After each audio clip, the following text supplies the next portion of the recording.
की आराधना बृहस्पति भगवान ने काशी में करी। बृहस्पतेश्वर महादेव काशी में विराजमान। कौन से महादेव? जम के बोलिए जरा। बृहस्पतेश्वर महादेव काशी में विराजमान है, जो अंगूठी में पुखराज नहीं पहन सकते, जिनकी भाग्य रेखा उल्टी चल रही हो, बृहस्पति चमक ही नहीं रहा हो, जिस काम में हाथ डालते हैं वो काम पूरा ही नहीं होता हो, तो एक बार काशी जाना, बृहस्पतेश्वर महादेव का स्पर्श करना, उनका अभिषेक पूजन करना और उनका स्पर्श कर एक बेलपत्र ब्राह्मण देवता से मांग कर लेकर आ जाना कि इन बृहस्पतेश्वर महादेव से मुझे एक बेलपत्र दे दो। तुम्हें पुखराज पहना कि नहीं पहना, हीरा रतन माणिक पहना कि नहीं पहना, वो बेलपत्र इतना चमत्कार कर देगी कि जिंदगी में कभी संपदा की कमी आएगी नहीं। अगर बृहस्पति नहीं चमके तो बृहस्पतेश्वर महादेव, जहां पर बैठकर बृहस्पति भगवान ने शंकर भगवान की आराधना करी है, रोज गंगा जल जाना, गंगा जल लेकर आना, शिव जी की आराधना करना, एक शिवलिंग का निर्माण करा, उसकी आराधना में बृहस्पति भगवान डूब गए, उसकी आराधना में बृहस्पति महाराज निरंतर लगे रहे। और इतनी आराधना बृहस्पति महाराज ने करी, इतनी आराधना करी बृहस्पति महाराज ने कि शंकर भगवान सामने प्रकट हो गए। मांगो बृहस्पति, तुमको क्या चाहिए? कुछ नहीं, केवल आपका भजन। नाम रख दिया, तुम्हारा नाम वचस्पति रहेगा। बृहस्पति भगवान का एक नाम वचस्पति भी रख दिया और तुम साधारण नहीं रहोगे। तुमने मेरी आराधना करी है तो देवताओं के गुरु बनकर विराजमान हो। अब अभी तक 2 भार इंद्र के पास में थे। बहुत ध्यान देकर समझना ये नवग्रह कथा को। 2 भार थे इंद्र के पास। इंद्र देवताओं के गुरु भी बनकर बैठे थे। देवगुरु बृहस्पति की जगह पूर्व में इंद्र ही देवगुरु का पद संभाल रहे और देवराज का पद भी इंद्र के पास में था। कौन कौन से पद थे? जम के बोलो जरा। पहला पद देवराज इंद्र का, दूसरा पद देवगुरु, देव गुरु का पद भी इंद्र के पास में था और देवराज का पद भी इंद्र के पास में था। ये 2 पद जब होता है साधारण भाषा में आप ले लीजिए, किसी के पास में अध्यक्ष का पद भी है, किसी के पास में और कहीं का पद भी है, 2-3 पद उसके पास में विराजमान है, तो उसके पास में 2-3 पद अगर विराजमान है तो फिर उससे अगर एक पद ले लिया जाता है तो उसको अहंकार आ जाता है, उसको गुस्सा आ जाता है कि बताओ अभी तक तो मुझे पूछा जा रहा था, अब तुम तो वो पद पे भी जान दो। जैसे तुम किसी कुर्सी पर बैठे हो, कथा सुन रहे हो और इतने में कोई रिश्तेदार बाहेती जी का आ गया और तुम बढ़िया आराम से बैठे थे और बैठे बैठे इतने में बाहेती परिवार से कोई आया और उसने तुमको उठाया, प्लीज थोड़ा सा, और तुम्हें उठाकर दूसरी जगह बिठा दिया और उन्होंने अपने वाले को कुर्सी पर बिठा दिया। अब बोलो, जो उठा,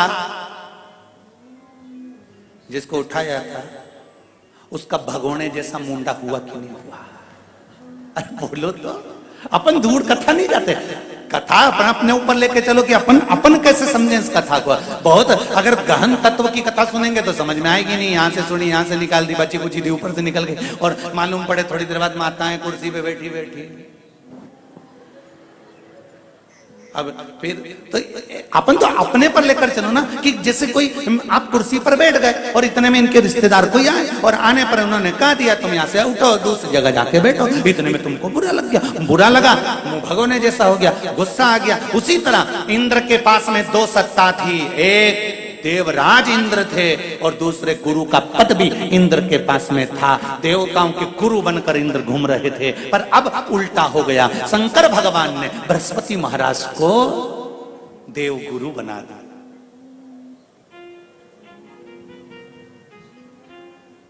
अब जैसे देवगुरु बनाया तो इनका इंद्रदेव का मुंह, अरे बोलो तो तुम, भगोड़ ऐसा हो गया, कुर्सी उतरी कि मुंह भगोड़ा।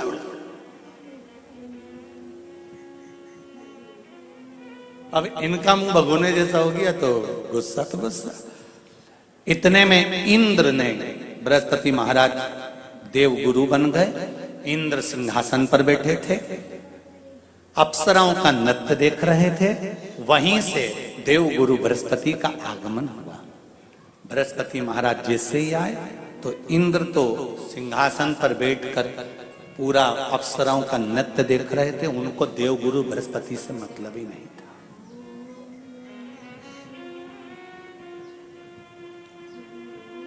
कोई स्थान नहीं, कोई सम्मान नहीं, कोई आदर नहीं, कोई आदर नहीं। जिसको घर के बड़े बुजुर्ग सम्मान देते हैं, घर के बच्चों का भी फर्ज है कि उसका सम्मान बच्चे करें। सही है कि गलत है?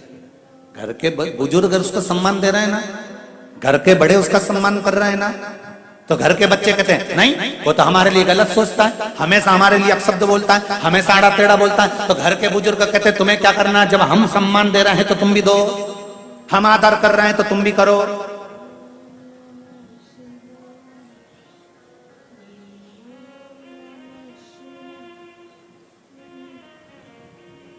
पर नहीं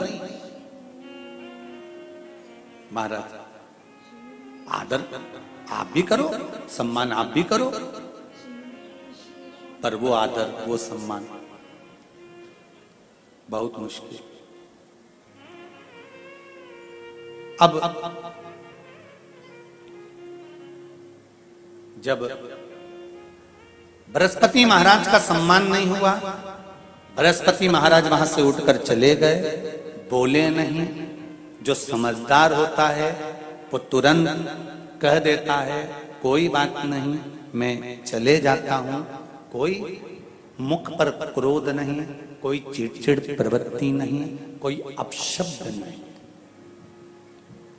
एक बात मैं आप सबको कहना चाहूंगा, किसी जगह पर यदि आपका अपमान हुआ है, बहुत ध्यान देना जरा, कथा थोड़ी भारी है पर समझ लोगे आप। किसी जगह पर यदि आपका अपमान हुआ है तो आप भगवान शंकर को धन्यवाद देना कि मैंने पूर्व में किसी का अपमान करा होगा तो मेरा हिसाब आपने इतनी जल्दी बराबर कर दिया है, इतनी जल्दी बराबर कर दिया। ये थोड़ा सा अपमान मेरा कराया, मेरा हिसाब बराबर हो गया। कोई गाली दे रहा है, देने दो, शंकर भगवान को धन्यवाद देना, बाबा बड़ी कृपा करी, मैंने पूर्व में इसको गालियां दी होंगी, अपशब्द कहा होगा तो इसने मुझे पलट कर गाली दे दी, अपशब्द कह गए। ये तेरी कृपा है, ये तेरी दया। और जब तक तेरी करुणा, तेरी कृपा, तेरी दया नहीं हो तब तक कुछ हो ही नहीं सकता। तेरी कृपा,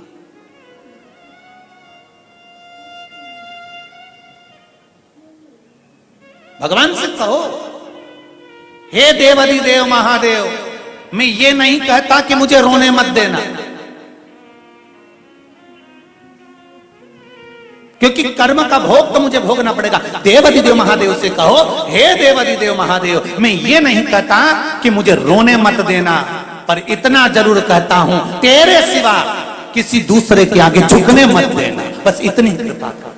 मैं ये नहीं कहता कि मुझे रोने मत देना, बस तुझसे निवेदन है कि केवल तेरे दरबार के अलावा किसी दूसरी जगह पर मुझे झुकने मत देना, क्योंकि मैं जानता हूं अगर तू मुझे अपना समझता है, झुकने नहीं दे सकता तो फिर रोने भी नहीं देगा। ये मेरा भगवान शंकर पर विश्वास रखकर एक एक पल, एक एक घड़ी, एक एक समय, एक एक नक्षत्र का शिव महापुराण में वर्णन है। यहां तक शास्त्र कहता है कि पीपल के वृक्ष की जब भगवान शिव रचना करे, पीपल के वृक्ष की जब रचना करी गई तो उस पीपल के वृक्ष में भी कौन सा समय किसका है ये शिव महापुराण वर्णन करती है। सुबह 4 बजे से लेकर 7:30 बजे तक पीपल के वृक्ष में ब्रह्मा जी का वासा होता है। 7:30 बजे से लेकर 10:30 पौने 11 बजे तक पीपल के वृक्ष में भगवान विष्णु का वासा होता है। 10:30 बजे से लेकर पीपल के वृक्ष में 11:30 बजे तक पितरों का वासा होता है। 11:30 बजे से लेकर 12:30 बजे तक पीपल के वृक्ष में आहूतों का वासा होता है। 12:30 बजे से लेकर शाम को 4 बजे तक पीपल के वृक्ष में वासुकों का वासा होता है। 4 बजे से लेकर शाम को 7:30 बजे तक पीपल के वृक्ष में शंकर का वासा होता है। 7:30 बजे से लेकर 9:30 बजे तक पीपल के वृक्ष में कुबेर का वासा होता है। 9:30 बजे से लेकर फिर कुबेर के वृक्ष में अन्य देवों का वासा चालू हो जाता है। इसलिए हमारा हिंदू धर्म कहता है, हमारे शास्त्र कहते हैं कि पीपल के वृक्ष को जब पूजा जाता है, पीपल के वृक्ष की जब पूजन करी जाती है तो सुबह 10:30, 11, ज्यादा से ज्यादा 11:30, ज्यादा से ज्यादा 12, उसके पहले पीपल के वृक्ष की पूजन कर लेना चाहिए। क्यों? क्योंकि 11:30 बजे से लेकर 12:30 बजे तक पीपल के वृक्ष में पितरों का वासा रहता है, आहूतों का वासा रहता है, फिर वासुकों का वासा आता है। पितृ किसको कहते हैं? महाराज जो पूरी उम्र लेकर चले गए और उनके भीतर अभिलाषाएं बहुत थी, मैं ये भी करना चाहता हूं, मैं ये भी करना चाहता हूं, वो पितृ हो जाते हैं। आहूत किसको कहते हैं? जिस माता के गर्भ में बच्चा जन्म ले और मर जाए, या 6 महीने का गर्भ धारण करने के बाद अवर्षण हो जाए, जीव पड़ने के बाद 6 महीने के बाद अगर बच्चा गर्भ में भी शांत हो जाता है, कुंवारी अवस्था में शांत हो जाता है, जिसका विवाह नहीं हुआ ऐसा बच्चा जब शांत हो जाता है, अधोगति में कोई मर जाता है, सुसाइड कर एक्सीडेंट में किसी भी रूप में मर जाता है, तो वो आहूत कहलाता है। और बहुत ध्यान देना साहब, शिव महापुराण की कथा कहती है पितरों को भाग मिलता है, इसलिए पितृ तृप्त रहते हैं। स्त्रियों के रजो धर्म से जुड़ी हुई जितनी भी प्रॉब्लम रहती है, जैसे कोई नारी उसके यहाँ बच्चे नहीं है, संतान नहीं है और रज धर्म आना बंद हो गया है, तो संतान हो ना रही है, रजो धर्म ही नहीं आ रहा, तो मातंगी माता का नाम लेकर लाल फूल देवी के चरणों में समर्पित कर दें और माता के चरणों को गाय के घृत से धो दें, उस घी को घर में लाएं और भोजन के साथ में पाना प्रारंभ कर दें। मातंगी माता का नाम लेकर करेंगे यह उपाय तो नारी का रजो धर्म आना प्रारंभ हो जाता है। रजो धर्म से जुड़ी जितनी भी प्रॉब्लम है वो मातंगी माता के नाम से ही पूर्ण हो जाती है।